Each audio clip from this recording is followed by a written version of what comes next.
서울 외곽 성남시의 작은 동물보호소, 희망인의 보호소의 현관문 위에 달린 낡은 풍경이 딸랑딸랑 소리를 내며 한 남자가 들어섰다.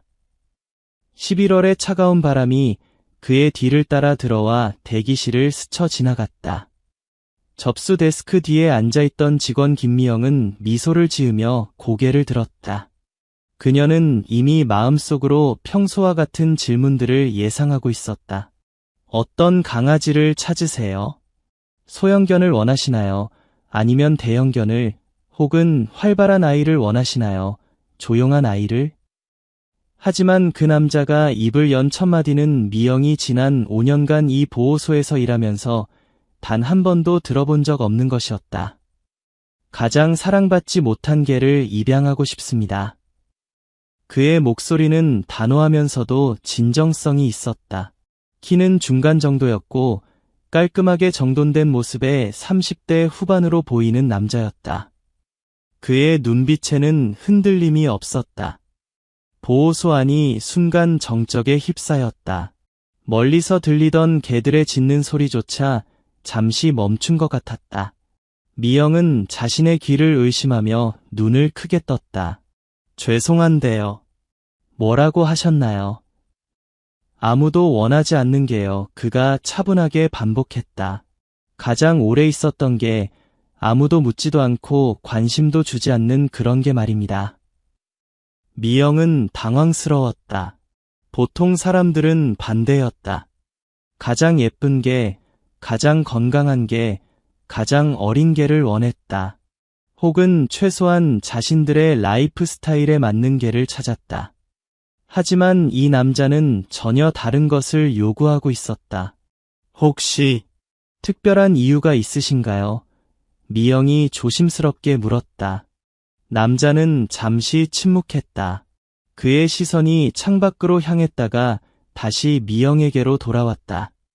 모든 생명은 사랑받을 자격이 있다고 생각합니다. 특히 그것을 가장 필요로 하는 존재들이요. 그는 품종을 묻지 않았다. 나이나 성별, 크기도 상관없다고 했다. 건강 상태나 성격적 문제가 있어도 괜찮다고 했다.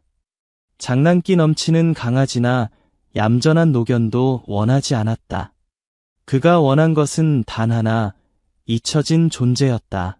상처받은 존재, 포기당한 존재, 그 누구도 선택하지 않는 존재였다. 미영은 복잡한 감정에 휩싸였다. 감동스러우면서도 걱정스러웠다.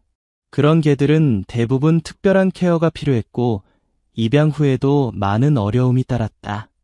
하지만 그의 눈빛에서 진심을 읽을 수 있었다. 그럼 따라오세요. 미영이 일어서며 말했다. 하지만 먼저 말씀드려야 할 것들이 있어요. 그들이 보호소 안쪽으로 들어가면서 미영은 설명을 시작했다. 저희 보호소에는 현재 47마리의 개들이 있어요. 그 중에서 입양 대기 기간이 가장 긴 개는 그녀가 잠시 멈춰서서 손에 든 차트를 확인했다. 2년 3개월째입니다. 복도 양쪽으로 늘어선 우리들을 지나갈 때마다 다양한 개들이 그들의 관심을 끌려고 했다. 작은 믹스견들은 꼬리를 흔들며 앞발로 철망을 긁었고 중형견들은 앉은 자리에서 지저댔다. 몇몇 대형견들은 조용히 다가와 슬픈 눈으로 바라봤다.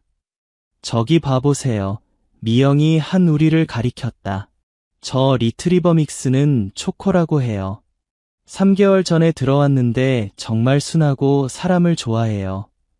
산책도 잘하고. 하지만 남자는 고개를 저었다. 아직 3개월밖에 안 됐다면 충분히 기회가 있을 거예요. 그들이 더 깊숙이 들어갈수록 분위기가 달라졌다. 여기 있는 개들은 더 조용했다. 어떤 개들은 방문자들이 지나가도 일어나지도 않았다. 미영은 각각의 사연을 들려줬다. 저 개는 행복이에요. 1년 2개월째 있어요. 처음에는 활발했는데 시간이 지나면서 그녀의 목소리가 작아졌다. 저 친구는 용기예요. 1년 6개월째입니다. 노견이라서 사람들이 부담스러워해요. 남자는 각각의 이야기를 주에 깊게 들었지만 계속해서 더 깊은 곳으로 가자고 했다. 마침내 그들은 보호소의 가장 끝부분에 도달했다. 여기는 일반 방문객들이 잘 오지 않는 곳이었다. 형광등도 몇 개가 깜빡거렸고 바닥에 페인트도 군데군데 벗겨져 있었다. 여기가 제일 끝입니다. 미영이 말했다. 맨 구석, 다른 우리들보다도 더 어둡고 외진 곳에 하나의 우리가 있었다. 안을 들여다보니 큰 진돗개 한 마리가 구석에 웅크리고 누워 있었다. 흰색과 황갈색이 섞인 털은 윤기를 잃었고 군데군데 빠져 있었다. 개는 그들이 다가와도 전혀 반응하지 않았다. 고개조차 들지 않은 채 벽을 향해 누워 있었다. 이 아이는 미영이 말을 시작했지만 목소리가 떨렸다. 이 아이는 바람이에요. 미영은 깊은 숨을 쉬고 바람이의 이야기를 시작했다. 바람이는 2년 3개월 전에 여기 왔어요. 경기도의 한 농장에서 구조됐죠. 그때 상태가 정말 끔찍했어요. 그녀는 잠시 말을 멈추고 바람이를 바라봤다. 개는 여전히 움직이지 않았다. 학대받은 흔적이 온몸에 있었어요. 제대로 된 음식을 못 먹어서 영양실조 상태였고 몸 곳곳에 상처가 있었죠. 하지만 가장 심각한 건 마음의 상처였어요. 바람이가 보호소에 온 첫날 수의사와 직원들은 그의 상태에 충격을 받았다. 몸무게는 정상 체중의 70%도 안 됐고 사람이 다가오면 극도로 위축되거나 공격적으로 변했다. 특히 남성에게는 더욱 심한 반응을 보였다. 처음 몇 달간은 정말 힘들었어요. 미영이 계속했다. 아무도 바람이 우리에 가까이 갈 수 없었어요. 음식을 줄 때도 멀리서 밀어 넣어야 했고 청소할 때도 항상 두 사람이 함께 해야 했죠. 하지만 시간이 지나면서 바람이는 조금씩 안정을 찾아갔다. 더 이상 사람을 물려고 하지는 않았다. 하지만 그렇다고 해서 사람을 받아들이지도 않았다. 그는 그저 존재했다. 살아있지만 살아있지 않은 것처럼. 입양 희망자들이 몇 명 있었어요. 미영의 목소리에 아쉬움이 묻어났다.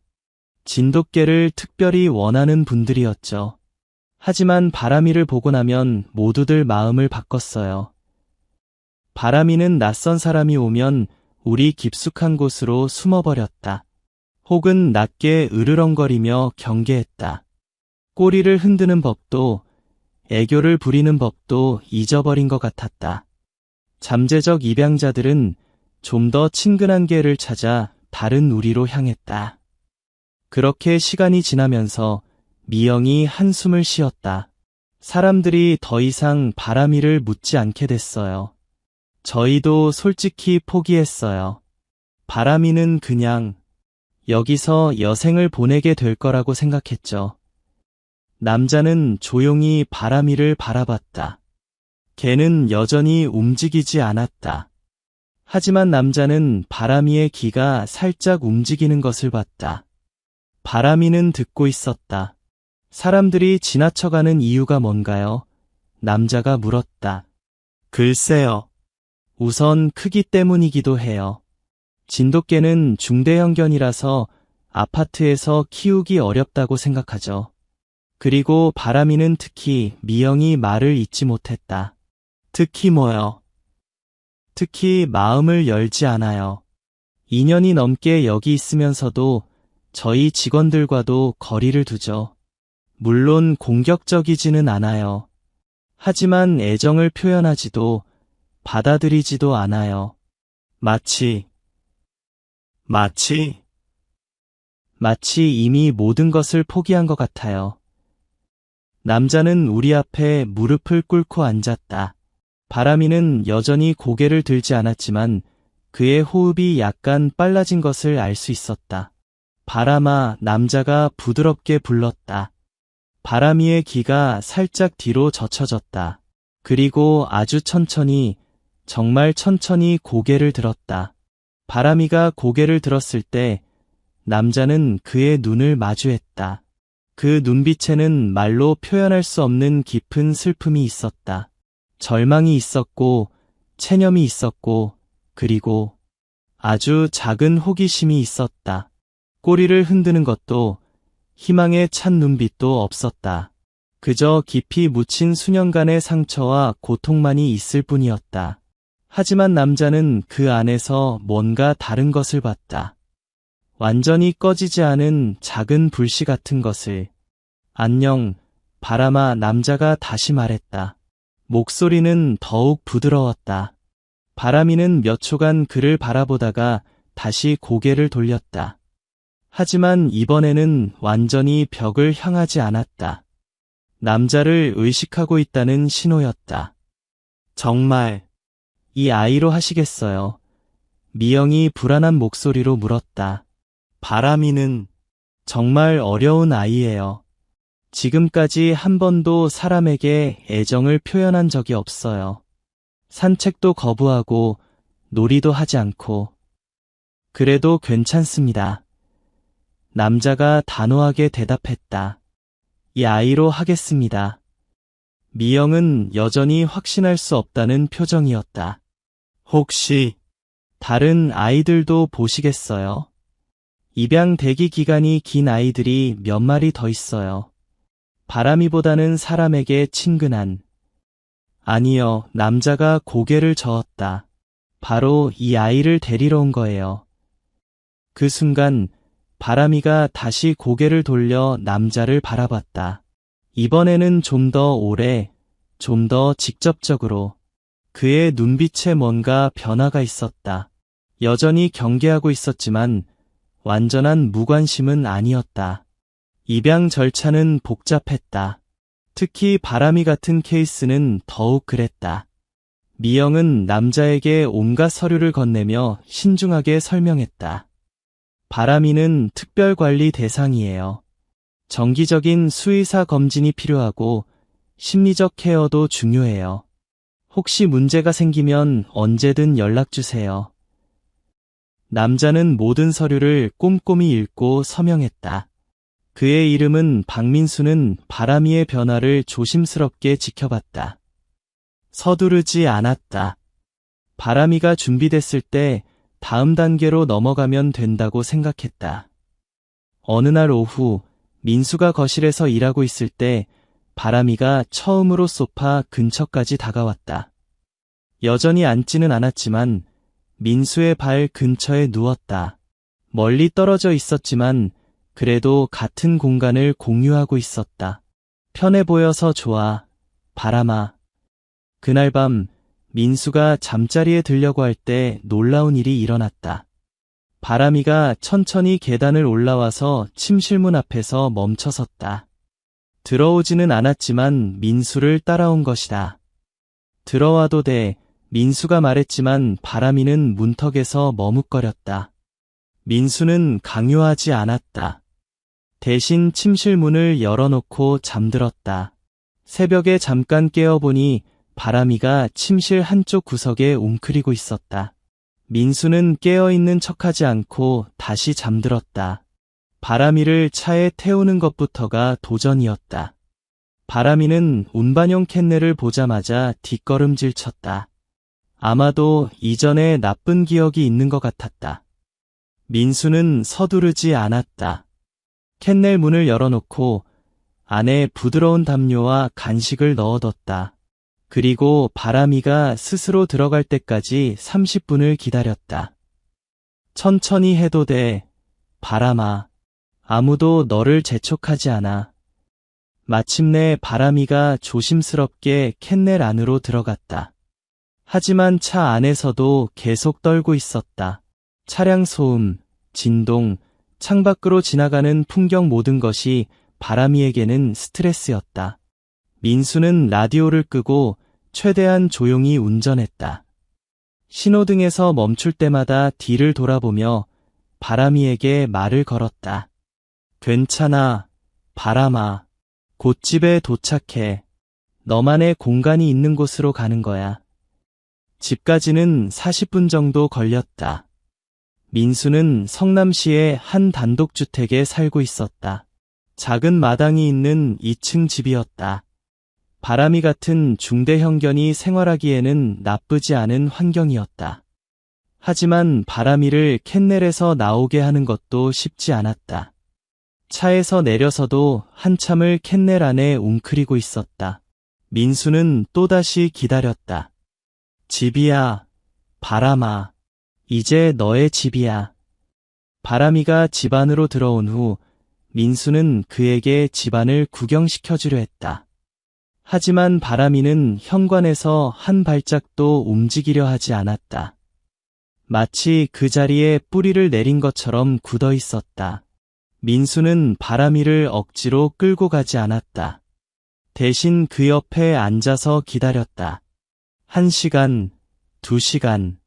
해가 질 때까지 바람이는 현관 근처에서 움직이지 않았다. 배고프지 않아?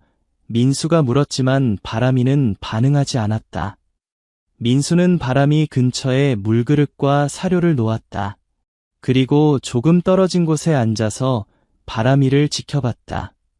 바람이는 음식을 보지도 않았다. 밤이 되자 민수는 바람이에게 잠자리를 제안했다. 미리 준비해둔 큰 쿠션을 바람이 앞에 가져다 놓았다. 여기서 자면 어떨까? 푹신하고 따뜻해. 하지만 바람이는 쿠션에 관심을 보이지 않았다.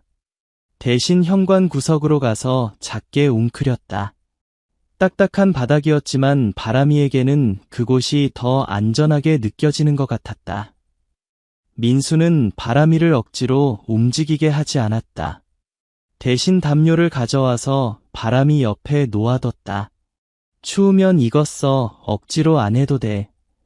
그 첫날 밤, 바람이는 한 입도 먹지 않았다. 물도 마시지 않았다. 그저 구석에 웅크리고 앉아서 밤새 주변을 경계했다.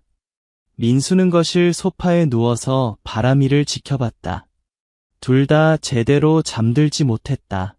다음 날 아침, 민수는 바람이가 조금이라도 먹었나 확인했다. 사료는 그대로 있었고 물도 거의 줄어들지 않았다. 바람이는 여전히 같은 자리에 웅크리고 있었다. 괜찮아, 바람아. 시간이 필요한 거야. 민수는 출근하지 않고 바람이와 함께 시간을 보내기로 했다. 프리랜서의 장점이었다. 그는 바람이에게서 조금 떨어진 곳에 노트북을 가져와서 일을 했다. 키보드 소리가 날 때마다 바람이가 귀를 쫑긋 세우는 것을 봤다. 일하는 소리야. 무서운 소리가 아니야. 두 번째 날 밤도 바람이는 아무것도 먹지 않았다. 민수는 걱정이 되기 시작했다. 보호소에 전화를 걸어 상황을 알렸다. 처음에는 그럴 수 있어요. 미영이 안심시켰다. 2에서 3일 정도는 아무것도 안 먹는 경우가 많아요. 하지만 일주일 넘게 계속되면 병원에 데려오세요. 세 번째 날, 민수는 새로운 방법을 시도했다. 바람이 근처에서 자신이 먼저 식사를 했다. 천천히 맛있게 먹는 모습을 보여줬다. 맛있어, 바람아. 너도 먹어봐. 바람이는 민수가 먹는 모습을 지켜봤다. 처음으로 뭔가에 관심을 보이는 것 같았다. 네 번째 날 아침, 기적이 일어났다. 민수가 잠에서 깨어보니 바람이의 물그릇이 절반 정도 비어 있었다. 사료도 몇 알 없어져 있었다. 잘했어, 바람아. 민수는 속으로 환호했지만 겉으로는 별일 아닌 듯 행동했다. 너무 큰 반응을 보이면 바람이가 다시 위축될 수 있다는 것을 알고 있었다. 다섯째 날 밤, 변화가 일어났다. 민수가 바람이 근처에 앉아서 책을 읽고 있을 때 바람이가 조심스럽게 다가왔다. 그리고 아주 살짝, 정말 살짝 민수의 손을 코로 건드렸다. 겨우 1초도 안 되는 순간이었지만 민수에게는 엄청난 의미였다. 바람이가 스스로 접촉을 시도한 것이다. 아직 실내는 아니었지만 시작이었다. 고마워, 바람아. 민수가 속삭였다. 7째 날, 바람이는 민수를 따라 부엌으로 들어갔다. 여전히 거리를 두고 있었지만 같은 공간에 있는 것을 받아들이기 시작했다. 작은 일이었지만 바람이에게는 큰 용기가 필요한 일이었다. 둘째 주가 되자 바람이는 거실로 발걸음을 옮겼다. 민수가 TV를 보거나 음악을 들을 때 멀리서나마 함께 있었다. 앉지는 않았지만 러그 가장자리에 서서 주변을 살폈다. 바람이의 눈빛도 변하기 시작했다. 여전히 경계하고 있었지만 더 이상 절망적이지는 않았다. 무언가를 기대하는 것 같은 아주 작은 희망의 빛이 보였다. 좋아, 바람아. 천천히 가자. 넷째 주가 되면서 바람이에게 더 큰 변화가 일어났다. 민수가 아침에 마당에 나갈 때 바람이도 따라 나왔다. 처음에는 문턱에서만 서 있다가 점차 마당 한가운데까지 나오게 됐다. 바람이는 마당의 모든 냄새를 킁킁거리며 조사했다. 2년 넘게 실내에만 있다가 자유로운 공간을 느끼는 것 같았다. 꼬리를 살짝 흔들지는 않았지만 귀가 앞으로 향하고 눈빛이 더 밝아졌다. 넓지? 여기가 너의 마당이야. 어느 날 오후 이웃집 고양이가 담장 위를 지나갔을 때 바람이가 처음으로 짖었다. 공격적인 짖음이 아니라 호기심 어린 짖음이었다. 민수는 가슴이 벅찼다. 바람이가 세상에 관심을 보이기 시작한 것이다. 그래, 고양이야. 신경 쓸 필요 없어. 그때부터 바람이는 조금씩 자신의 감정을 표현하기 시작했다. 민수가 외출했다가 돌아오면 현관에서 기다리고 있었다. 반가워서 뛰어오지는 않았지만 적어도 민수의 존재를 기대하고 있다는 신호였다. 5째 주에 들어서자 바람이는 민수와 같은 방에서 식사하기 시작했다. 여전히 반대편 구석에서 먹었지만 눈치를 보며 먹지는 않았다. 때로는 민수가 자신을 바라보는 것을 허용하기도 했다. 맛있어? 민수가 물으면 바람이는 잠시 먹는 것을 멈추고 그를 바라봤다.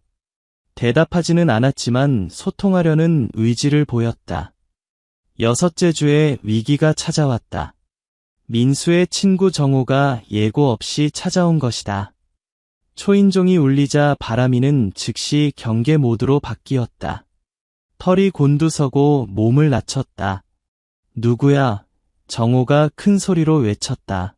바람이는 순간 패닉 상태가 됐다. 계단 아래로 내려가서 현관 구석에 웅크렸다. 전신이 떨리고 있었다. 민수는 재빨리 문을 열고 정호에게 조용히 하라고 신호했다. 개 키우고 있었어. 정호가 호기심 어린 목소리로 물었다.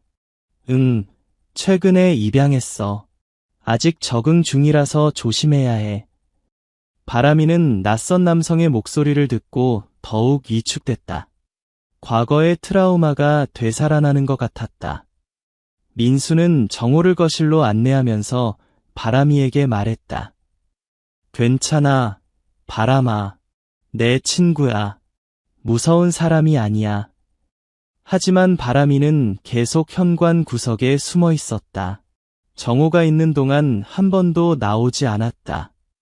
정호가 떠난 후에도 바람이는 한참 동안 나오지 않았다. 민수는 그 옆에 앉아서 기다렸다. 미안해, 바람아. 미리 말해줬어야 했는데. 그날 밤 바람이는 다시 현관에서 잤다. 지난 몇 주간의 진전이 한순간에 물거품이 된 것 같았다. 하지만 민수는 포기하지 않았다. 다행히 바람이의 후퇴는 오래가지 않았다. 이틀 후 바람이는 다시 민수를 따라 거실로 나왔다. 이번에는 이전보다도 더 가까이 다가왔다. 민수는 깨달았다. 바람이가 그를 믿기 시작했다는 것을. 낯선 사람이 와서 놀랐지만 민수라는 안전한 존재가 있다는 것을 알고 있었던 것이다. 고마워, 바람아. 나를 믿어줘서.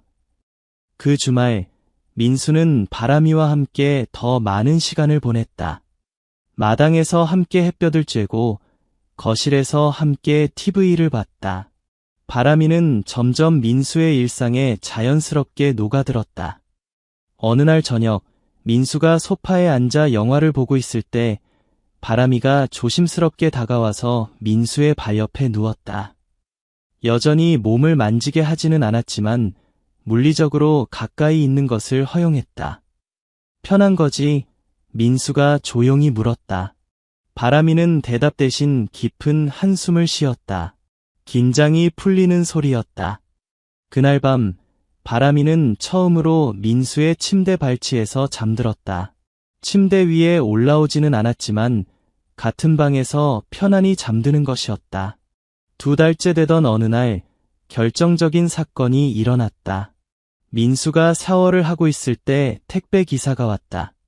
초인종이 계속 울리고 문을 두드리는 소리가 났다. 바람이는 순간 달라졌다. 이번에는 숨지 않았다. 대신 현관으로 달려가서 문 앞에 서서 낮게 으르렁거렸다. 공격적이지는 않았지만 경고하는 소리였다. 민수가 서둘러 나와서 문을 열자 택배기사가 놀란 표정으로 말했다. 개가 있으시네요. 무서워 보이는데. 아, 죄송해요. 얌전한 아이예요. 하지만 민수는 놀랐다. 바람이가 자신을 보호하려 했다는 것을, 더 이상 세상으로부터 숨으려 하지 않고 자신의 영역과 가족을 지키려 했다는 것을. 택배기사가 떠난 후 민수는 바람이에게 다가갔다. 고마워, 바람아. 나를 지켜줘서. 바람이는 처음으로 꼬리를 살짝 흔들었다. 아주 작게, 거의 알아볼 수 없을 정도로. 하지만 분명히 꼬리를 흔들었다. 그 순간 민수는 확신했다. 바람이가 이제 정말로 이 집의 일원이 되었다는 것을, 더 이상 손님이 아니라 가족이 되었다는 것을. 3달째 되던 겨울, 동네에 큰 사건이 일어났다. 초등학교 2학년 김민준이라는 아이가 실종된 것이다. 방과 후 친구들과 놀다가 혼자 집으로 돌아가던 중 사라졌다. 온 동네가 발칵 뒤집혔다. 경찰이 출동하고 소방서에서 수색대가 나왔다. 동네 주민들도 모두 나서서 민준이를 찾기 시작했다. 하지만 이틀이 지나도 아무런 단서가 없었다. 사흘째 되는 날, 민수는 바람이와 함께 동네 수색에 참여했다. 바람이는 처음으로 집 밖에 먼 곳까지 나와서 민수와 함께 걸었다. 목줄을 메고 있었지만 겁내지 않고 당당히 걸었다. 동네 중앙공원에 도착했을 때였다. 갑자기 바람이가 이상한 행동을 보이기 시작했다.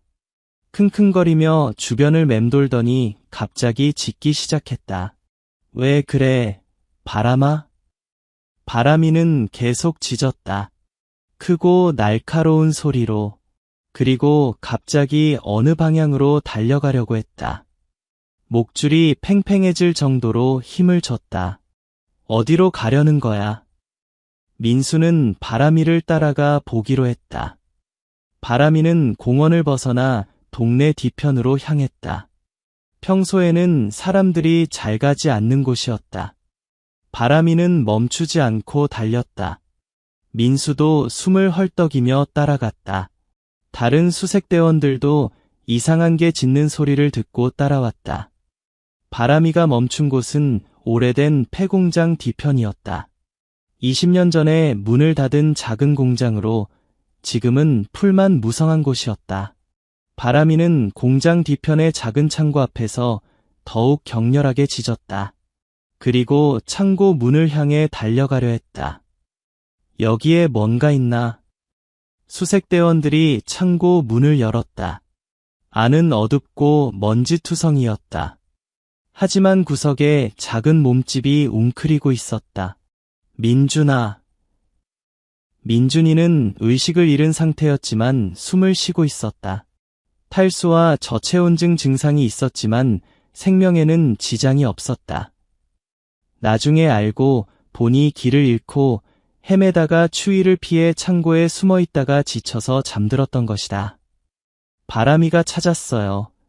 누군가 소리쳤다. 이 개가 민준이를 찾았다고요. 사람들이 모여들었다. 바람이는 갑자기 많은 사람들에게 둘러싸이자 약간 위축됐지만 민수 곁에서 벗어나지 않았다. 민준이는 즉시 병원으로 이송됐고 다행히 큰 문제 없이 회복됐다.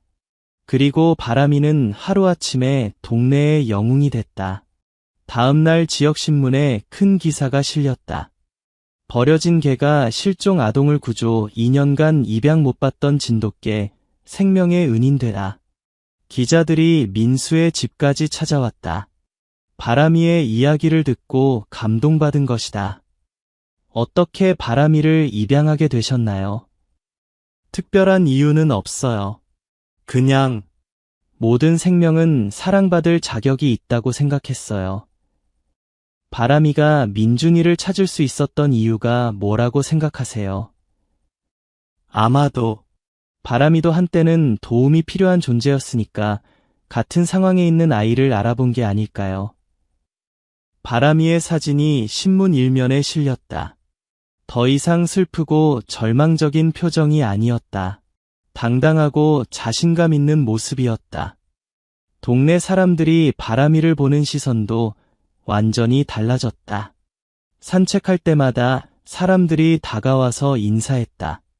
바람이다. 민준이 구해준 개. 정말 똑똑한 개네요. 바람이는 처음에는 낯선 사람들의 관심에 당황했지만 점차 익숙해졌다. 민수가 곁에 있으니까 괜찮았다. 바람이를 둘러싼 변화는 그 자신에게도 영향을 미쳤다. 영웅이 되었다는 사실보다도 사람들이 자신을 긍정적으로 본다는 사실이 바람이에게는 새로운 경험이었다. 어느 날 공원에서 산책하다가 작은 아이가 바람이에게 다가왔다. 예전 같으면 바람이는 뒤로 물러났을 것이다. 하지만 이번에는 그 자리에 서 있었다. 멍멍이 아이가 손을 뻗었다. 바람이는 잠시 망설이더니 아이의 손을 킁킁 냄새 맡았다. 그리고 조심스럽게 아이의 손을 핥았다. 아, 순해요. 민수는 놀랐다. 바람이가 낯선 사람, 특히 아이에게 이런 반응을 보인 것은 처음이었다. 바람아, 정말 대단해. 그날부터 바람이는 조금씩 다른 사람들에게도 마음을 열기 시작했다. 여전히 조심스럽고 선택적이었지만 완전히 거부하지는 않았다. 민수의 친구들이 놀러와도 더 이상 숨지 않았다. 멀리서 지켜보다가 안전하다고 판단되면 조심스럽게 다가가기도 했다. 바람이를 입양한 지 6개월이 지났다. 이제 바람이와 민수는 완전히 하나의 가족이 되었다. 아침에 민수가 일어나면 바람이가 꼬리를 흔들며 맞아줬다. 함께 마당에 나가서 운동을 하고 함께 아침을 먹었다. 민수가 일할 때는 바람이가 옆에서 낮잠을 잤다. 주말에는 함께 등산을 가기도 했다. 바람이는 자연을 만끽했다. 2년 넘게 갇혀 있다가 이제야 진짜 개의 삶을 살게 된 것이다. 동네 사람들과의 관계도 좋아졌다. 바람이는 이제 동네의 마스코트 같은 존재가 되었다. 아이들은 바람이를 보면 달려와서 인사했고 어른들은 고마워했다. 바람이 덕분에 우리 동네가 더 안전해진 것 같아요. 정말 똑똑한 개예요. 사람 말을 다 알아듣는 것 같아요. 하지만 무엇보다 중요한 것은 바람이 자신이 사랑받고 있다는 것을 알게 되었다는 점이었다. 더 이상 버려진 개가 아니라 소중한 가족의 일원이라는 것을. 1년 후 민수는 희망인의 보호소를 다시 찾았다. 이번에는 바람이와 함께였다. 바람아, 여기가 내가 있던 곳이야. 바람이는 보호소를 둘러보며 냄새를 맡았다. 예전 기억이 나는 것 같았지만 더 이상 슬퍼하지는 않았다. 미영이 반갑게 맞아줬다. 바람이다. 정말 많이 좋아졌네요. 완전히 다른 게 같아요. 바람이 덕분에 제가 더 행복해졌어요. 민수가 말했다. 혹시 또 다른 개를 생각하고 계세요? 민수는 바람이를 바라봤다. 바람이는 보호소의 다른 개들을 조용히 관찰하고 있었다. 그 중에서도 구석에 있는 한 마리를 유심히 보고 있었다. 저 아이는 누구예요? 아, 저 아이는 구름이에요. 1년 반 정도 됐는데 바람이와 비슷한 케이스예요. 구름이는 작은 믹스견이었다. 구석에 웅크리고 있는 모습이 예전의 바람이와 똑같았다. 바람이가 구름이 쪽으로 천천히 다가갔다. 구름이는 처음에는 경계했지만 바람이의 차분한 에너지를 느끼고 조금씩 긴장을 풀었다. 바람이가 구름이를 좋아하는 것 같네요. 미영이 말했다. 민수는 생각에 잠겼다. 혼자서 2마리를 키울 수 있을까?